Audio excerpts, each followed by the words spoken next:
Good morning students. आज हम अपना नेक्स्ट टॉपिक जो है वो शुरू कर रहे हैं कक्षा 12th का। ये जो टॉपिक है बच्चों, जो आपने पहले जो टॉपिक पढ़ा था थर्ड चैप्टर आव्यू मैट्रिक्स और नेक्स्ट पढ़ा था डिटर्मिनेंट सारणी, उन पे ही बेस्ड है। उनके कंसेप्ट जो है यहाँ पे काम आएंगे, तो उनका पहले पढ़ना जरूरी है। पहले आपको वो चैप्टर्स पढ़ने हैं जिनकी वीडियोस मैंने डाल रखी है। उसके बाद ये जो चैप्टर है आपको बहुत अच्छे से समझ में आ जाएगा। इस चैप्टर के अंदर उन चीज़ों का एप्लीकेशंस है, उन चीज़ों का यूज है। तो सबसे पहले देखते हैं चैप्टर का नाम। चैप्टर का नाम है व्युत्क्रम आव्यूह एवं रैखिक समीकरण। व्युत्क्रम आव्यूह यानी कि जो हमने मैट्रिक्स पढ़ी थी उसका हमें इनवर्स निकालना है, वो चीज है। और रैखिक समीकरण मतलब आव्यूह यानी कि मैट्रिक्स को यूज लेते हुए आप किस प्रकार उसको एक लीनियर इक्वेशन यानी कि रैखिक समीकरण में कन्वर्ट करते हो, वो चीजें इस चैप्टर में पढ़नी है। सबसे पहले देखते हैं बच्चों कि कोई भी मैट्रिक्स जो है, कोई भी आव्यूह जो है व्युत्क्रमणीय यानी कि उसका ए इनवर्स यानी कि आप इनवर्स निकालना पॉसिबल कब होता है और कब नहीं होता है।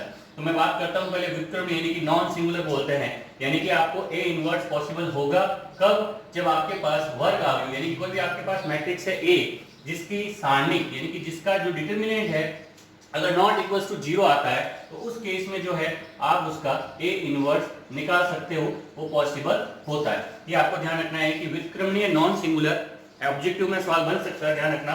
व्युत्क्रमणीय नॉन सिंगुलर किसको बोलेंगे, जिसके अंदर वर्ग आव्यूह ए की जो सारणिक है, सारणिक का मान मॉड ए जो है डिटरमिनेंट का मान नॉट इक्वल्स टू 0 यानी कि 0 नहीं होगा, तो उस केस में ए इनवर्स पॉसिबल होगा। और अव्युत्क्रमणीय की बात करूं, सिंगुलर मैट्रिक्स की बात करूं, जिसके अंदर आव्यूह का जो सारणिक है यानी कि मॉड ए डिटरमिनेंट ए जो है वो क्या आ जाए, 0 आ जाए, तो उस केस में जो है व्युत्क्रम नॉट पॉसिबल यानी कि ए इनवर्स आप नहीं निकाल सकते। ये बेसिक चीज आपको पहले ध्यान रखनी है। अब इसका नेक्स्ट टॉपिक जो है बच्चों, ये चैप्टर का इंट्रोडक्शन हो गया। नेक्स्ट जो इसके अंदर आपको निकालना है adjoint of A, adjoint of A. Hindi के अगर अंदर बात करूं मैं तो इसको बोलते हैं सखंडज, सखंडज आव्यूह। बहुत इंपॉर्टेंट टॉपिक है, ये चीज समझनी बहुत जरूरी है क्योंकि इसी से आप ए इनवर्स निकालना सीख पाओगे। इंग्लिश के अंदर अपन इसको बोलेंगे adjoint of, adjoint of A. Represent करने का तरीका होता है ए डी जे ए, ठीक है। तो अब देखो सबसे पहले इसके अंदर देखते हैं कि किस प्रकार आप एडजॉइंट ऑफ ए यानी कि सहखंडज आव्यूह, जैसे कि नाम से पता चल रहा है सहखंडज, तो कल हमने देखा था सहखंडज किसी भी सारणी के लिए अपन कैसे निकालते हैं। तो सहखंडज निकालने के लिए मैंने आपको बोला था कि सबसे पहले आपको क्या निकालना पड़ता है, उसका उप सारणी निकालना पड़ता है। तो वहीं से शुरुआत होगी कि आपके पास जो है एक, आपके पास जो है एक वर्ग आव्यूह होगा, आपके पास जो है एक वर्ग आव्यूह जिसको अपन डिटरमिनेंट बोलेंगे, एक वर्ग आव्यूह होगा। सबसे पहले क्या करना पड़ेगा, उस वर्ग आव्यूह के अंदर जितने भी एलिमेंट्स है, जितने भी अवयव है, उनके सबके क्या निकालने पड़ेंगे, आपको उप सारणी निकालने पड़ेंगे। उन सबके क्या निकालने पड़ेंगे, उप सारणी निकालने पड़ेंगे। जैसे ही आप उन सबके उप सारणी निकाल दोगे, नेक्स्ट स्टेप में आपको क्या करना पड़ेगा, उनके उप सारणी के लिए माइनर, इंग्लिश में क्या बोलते हैं इसको, माइनर, इंग्लिश में बोलते हैं माइनर। जैसे ही उप सारणी निकाल दिया, उसके बाद उन सबके क्या निकालने पड़ेंगे, सहखंडज, सहखंडज, सहखंडज, इंग्लिश में बोलते हैं इसको कोफैक्टर।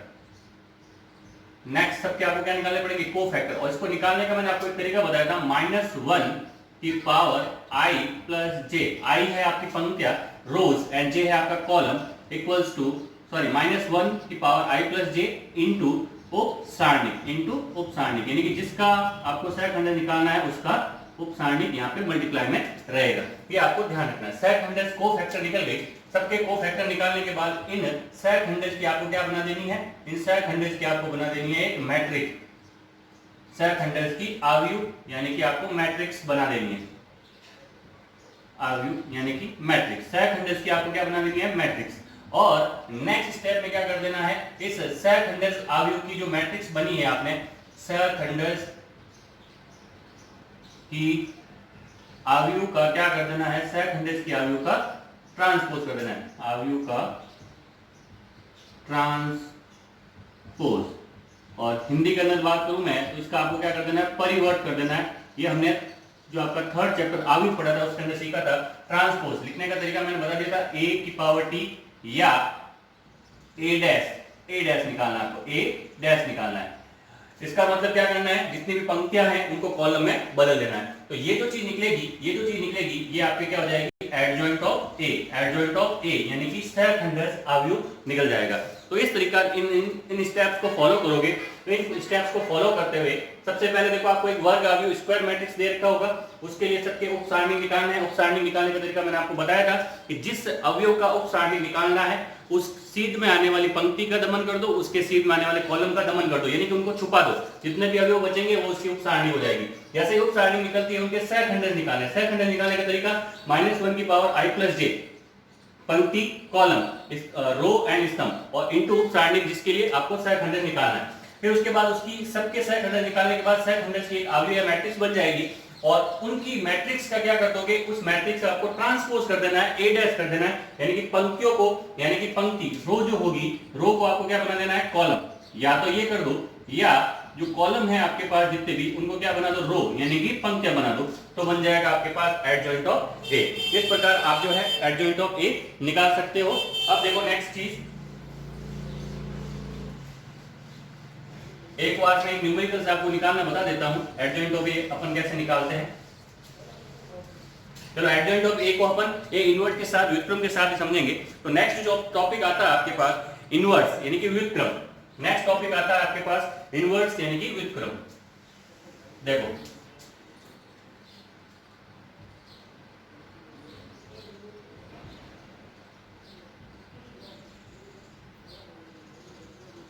इनवर्स ऑफ ए, अवयव का व्युत्क्रम या इनवर्स कैसे निकालते हैं। तो सबसे पहले वही चीज आपको जो है, सबसे पहले एक स्क्वायर मैट्रिक्स दे रखी होगी। स्क्वायर मैट्रिक्स से आपको क्या निकालने पड़ेंगे, सबके उप सारणी निकालने पड़ेंगे। उप सारणी निकालने के बाद सबके क्या निकालने पड़ेंगे, सहखंड निकालने पड़ेंगे।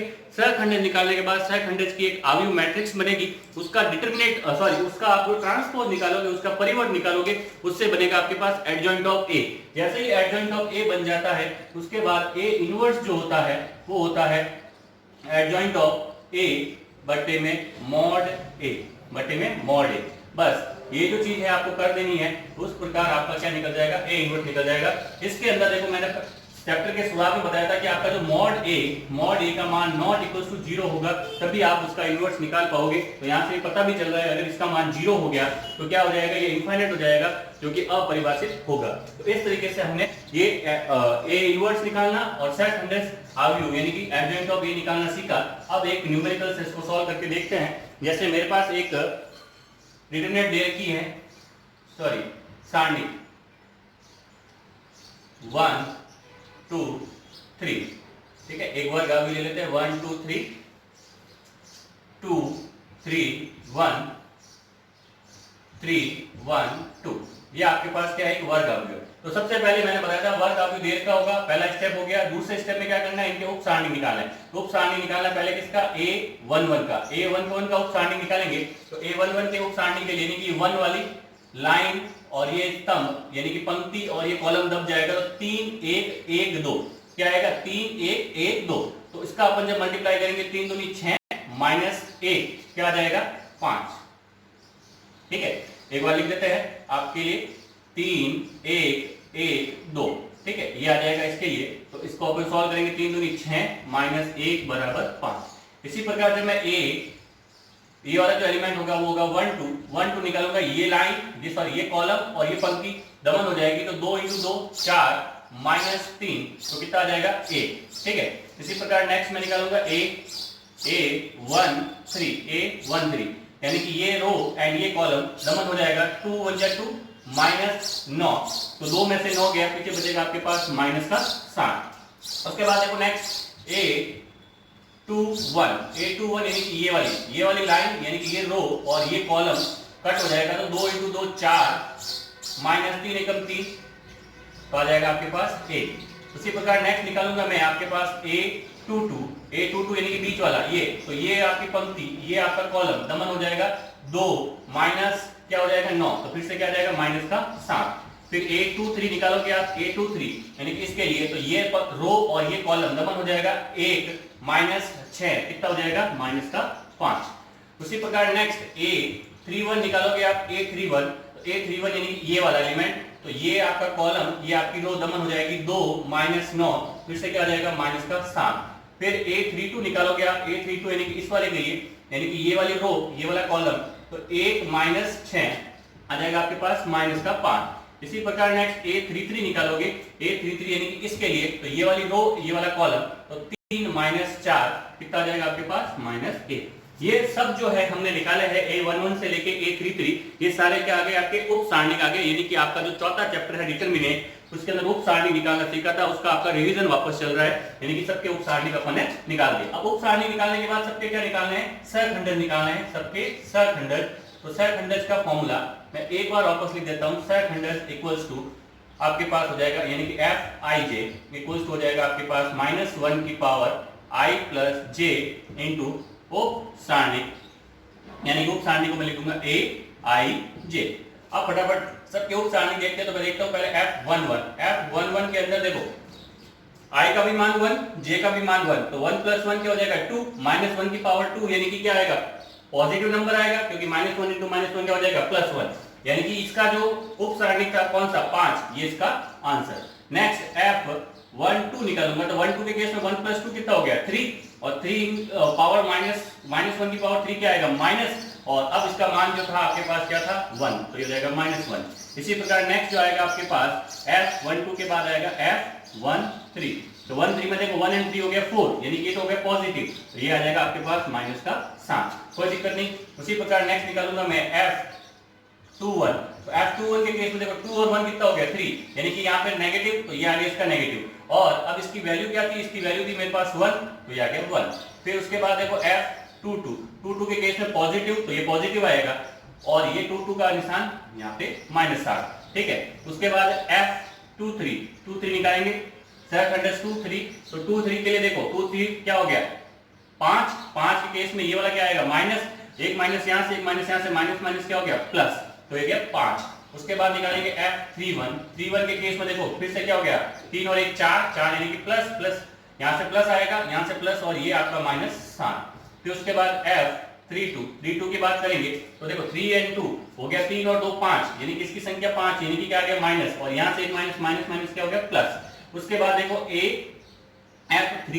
F33 के केस में देखो, तो यहाँ से आपके पास क्या बन जाएगा, ये 3 और 3 हो गया 6 हो गया, यानी कि प्लस, यानी कि यहाँ से प्लस आएगा, और ये हो जाएगा आपके पास -1।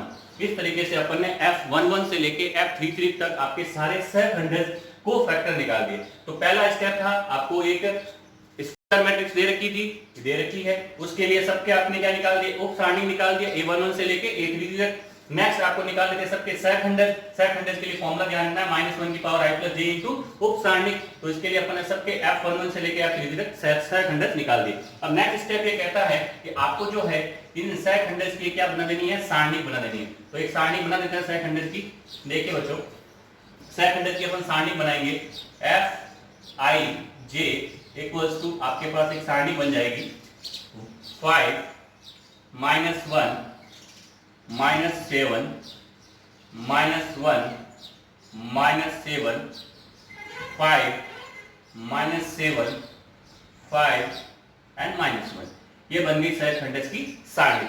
अब सहखंडज की जो सारणी बनी है उसका क्या कर देना है, आपको ट्रांसपोज कर देना है, उसका ट्रांसपोज, यानी कि इसका ट्रांसपोज करेंगे तो आपके पास क्या आएगा, एडजॉइंट ऑफ ए।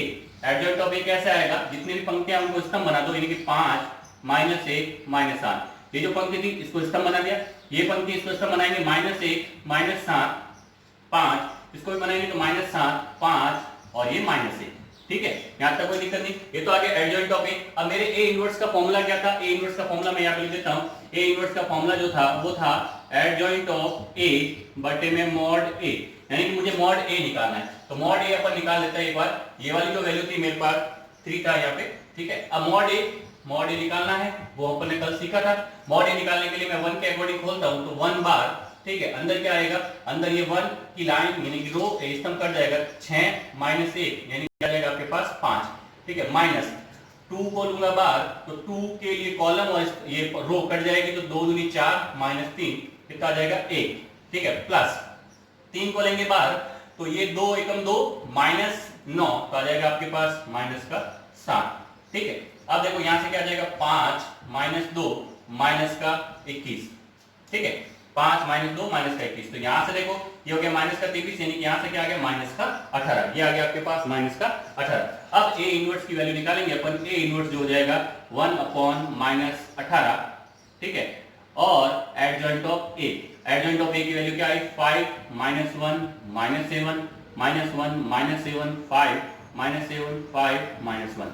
ठीक है, ये जो होगा आपका फाइनल आंसर हो जाएगा। ठीक है, इस तरीके से हमने जो है इसका ए इनवर्स निकालना सीखा। देखो बच्चों, इस चैप्टर के अंदर जो है आपकी मेन जो चीज है ए इनवर्स निकालना सीखना है। ए इनवर्स निकालना सीख गया तो इस चैप्टर के किसी भी क्वेश्चन में आपको कोई डाउट नहीं आएगा। एक बार मैं वापस रिपीट कर देता हूं सारे स्टेप्स। सबसे पहले आपको एक स्क्वायर मैट्रिक्स दे रखी होगी, उसके लिए आपको सबके उप सारणी निकालने हैं, निकालने का तरीका बता रखा है। उसके लिए सबके आपके फिर नेक्स्ट क्या निकलेंगे, सहखंडन निकलेंगे, -1 की पावर i + j इंटू उसका उप सारणी। सबके सहखंडन निकलते ही उसकी एक क्या बन जाएगी, आव्यूह बन जाएगी, मैट्रिक्स बन जाएगी। उसका क्या कर देंगे अपन, ये जो किया है हमने, क्या किया है इसका जो हमने क्या किया है f ट्रांसपोज, इसका क्या कर दिया f ट्रांसपोज कर दिया। ट्रांसपोज करते ही आपके पास क्या आ गया, एडजॉइंट ऑफ a।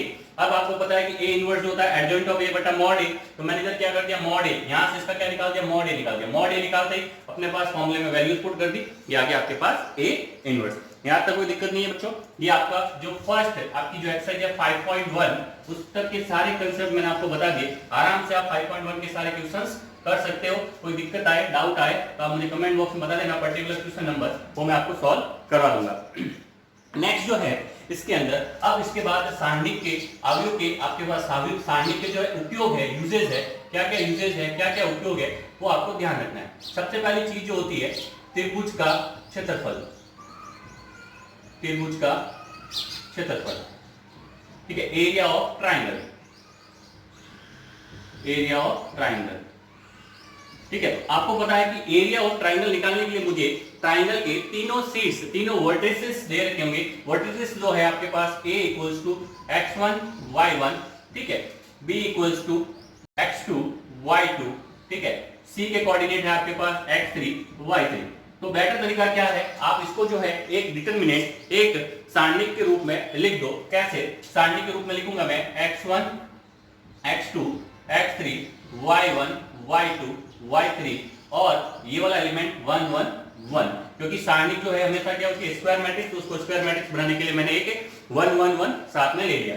और इसको जब हाफ से मल्टीप्लाई करोगे तो ये क्या आ जाएगा आपके पास, त्रिभुज का क्षेत्रफल, ट्राइंगल का एरिया। ये आपको ध्यान रखना है। अब इसी का एक फॉर्मूला दे रखा है, तो फॉर्मूला रखने की बजाय आप इसको सॉल्व करो तो आपका आंसर निकल जाएगा। कैसे, 1/2, ठीक है, x के अकॉर्डिंग मैं इसको खोल रहा हूं, तो x के अकॉर्डिंग x1 आ गया बाहर, अंदर क्या आ जाएगा y2 1। देखो x1 बाहर आ गया, यानी कि ये और ये कट हो गया, तो y2 - y3, ठीक है। फिर बात है माइनस, तो माइनस है तो मैं पहले से ही माइनस को, देखो ये माइनस लिया, अब क्या आएगा x2 आएगा।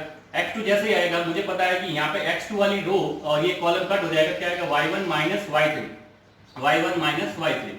फॉर्मूले में यहाँ पे प्लस होगा, तो प्लस कैसे किया इसने, यहाँ प्लस किया तब जब यहाँ से माइनस कॉमन ले लिया, तो यहाँ से माइनस कॉमन लेंगे, यहाँ बच जाएगा y3 - y1।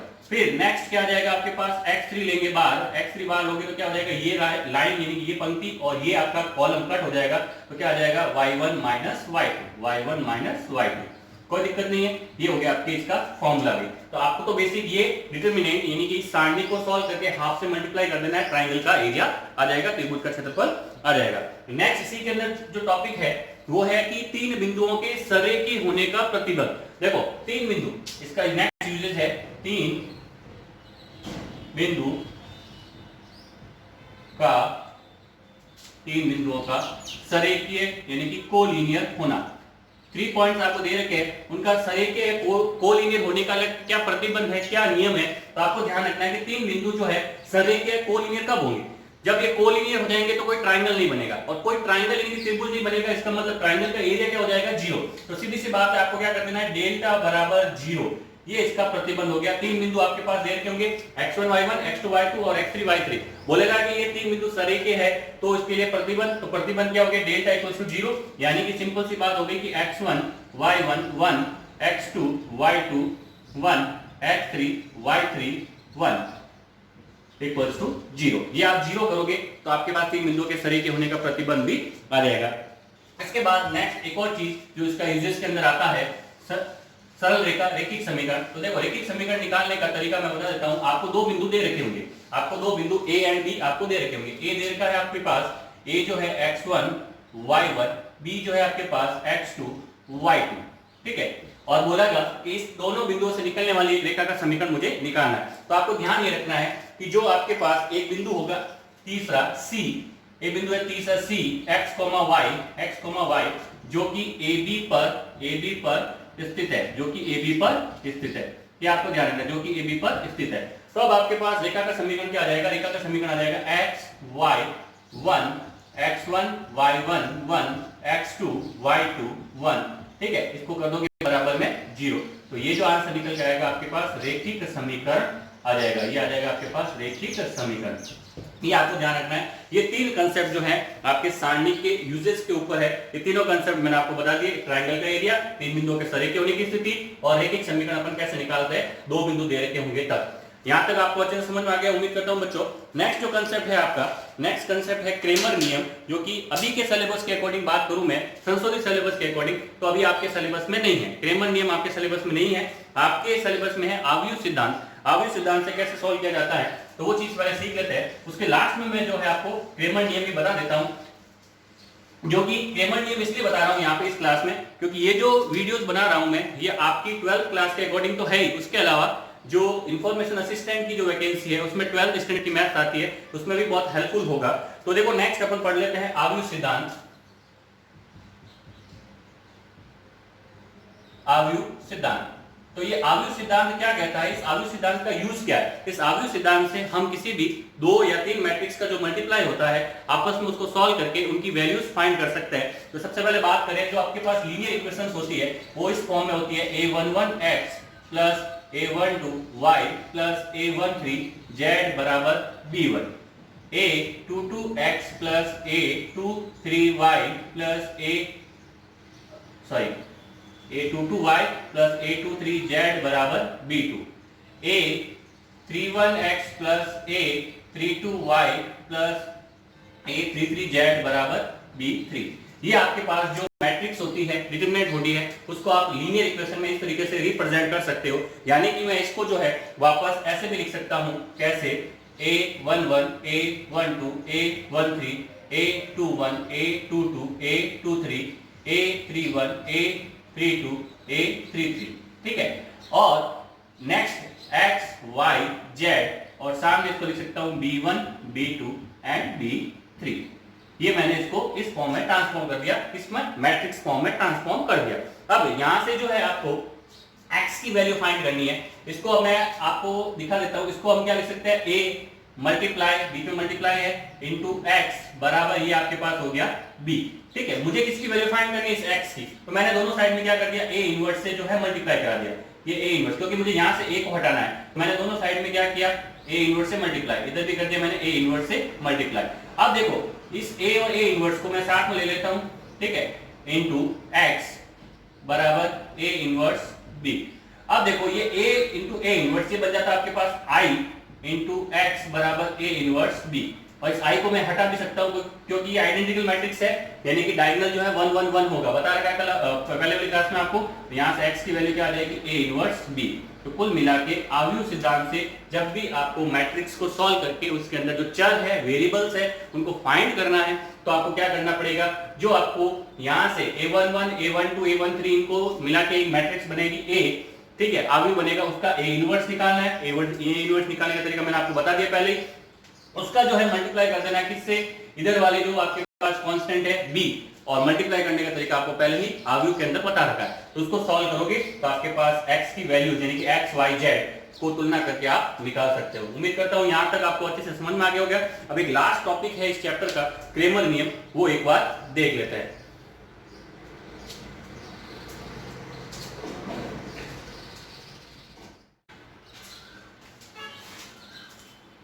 तो बच्चों आपका जो है लास्ट टॉपिक है इस चैप्टर का, जो कि अभी के संशोधित सिलेबस के हिसाब से बात करूं मैं, तो ये अभी सिलेबस में नहीं है, ये आपको ध्यान रखना है, ये अभी सिलेबस में नहीं है।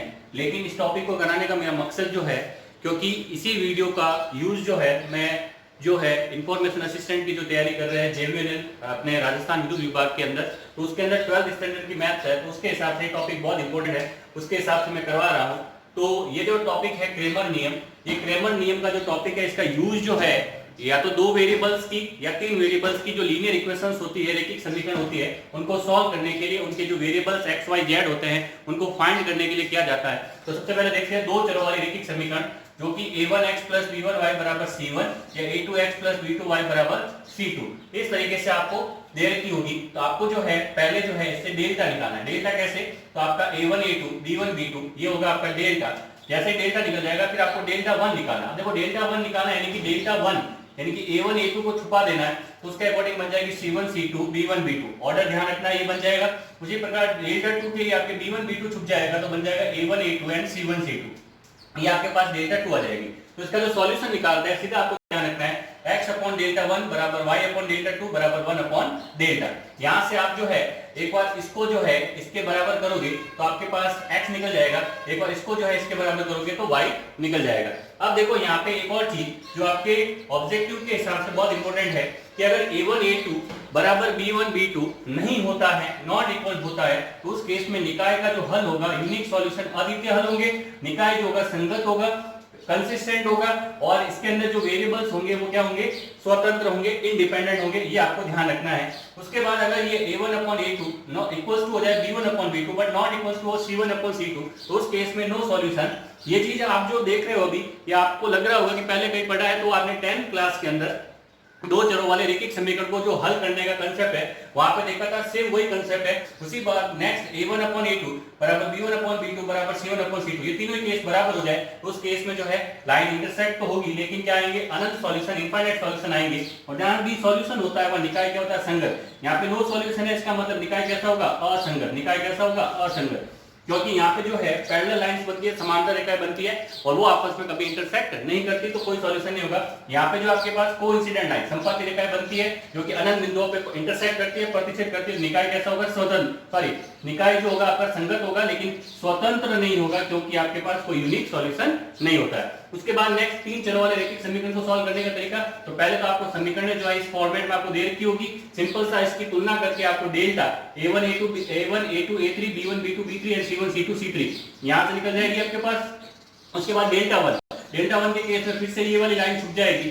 यानी कि d1 d2 d3 b1 b2 b3 and c1 c2 c3 ये निकल जाएगी। उसके बाद नेक्स्ट डेल्टा 2, इसी प्रकार डेल्टा 2 के लिए b1 b2 b3 छूट जाएगा तो d1 d2 d3, फिर उसके बाद a1 a2 a3 and c1 c2 c3 ये निकल जाएगा आपके पास delta 2, a1 a2 a3 d1 d2 d3 and last में c1 c2 c3।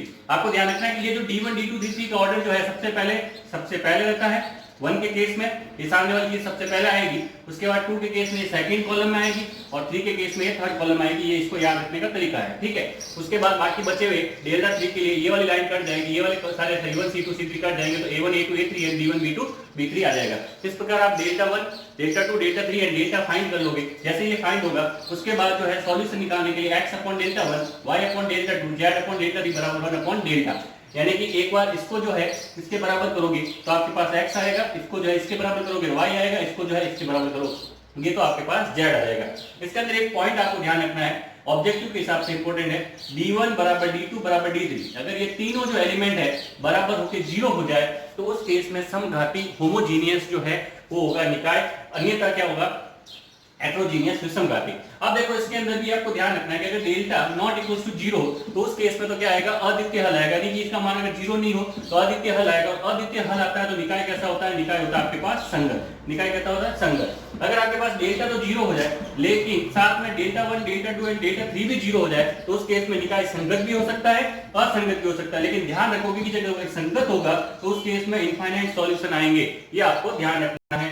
उसके बाद लास्ट अगर डेल्टा की वैल्यू जो है 0 हो जाए लेकिन इन डेल्टा 1 डेल्टा 2 एंड डेल्टा 3 तीनों में से कोई भी एक जो है अशून्य रह जाए, यानी कि तीनों 0 ना हो, कोई ना कोई एक जो है अशून्य रह जाए तो उस केस में नो सॉल्यूशन, कोई भी हल नहीं होगा और निकाय कैसा होगा, असंगत होगा। ये आपको ध्यान रखना है। इस तरीके से बच्चों आज जो है हमने आपका जो नेक्स्ट चैप्टर था व्युत्क्रम आव्यूह एवं रैखिक समीकरण वाला पूरा कंप्लीट कर लिया। उसके जितने भी कंसेप्ट बनते थे 5.1 के लिए 5.2 के लिए वो मैंने सारे आपको करवा दिए, बहुत अच्छे से करवा दिए। मैंने सिर्फ कंसेप्ट एक्सप्लेन किया है, मैंने कोई भी अभी तक सवाल जो है आपकी बुक का नहीं करवाया है।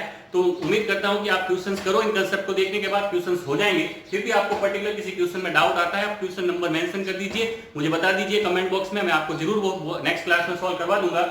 और ये जो टॉपिक अभी मैं बता रहा हूं वापस से, ये जो टॉपिक करवाया क्रेमर नियम आपके सिलेबस में नहीं है, हाल फिलहाल आपके सिलेबस में नहीं है, लेकिन आपको इसको समझना है तो आप आराम से समझ सकते हो। थैंक यू, धन्यवाद।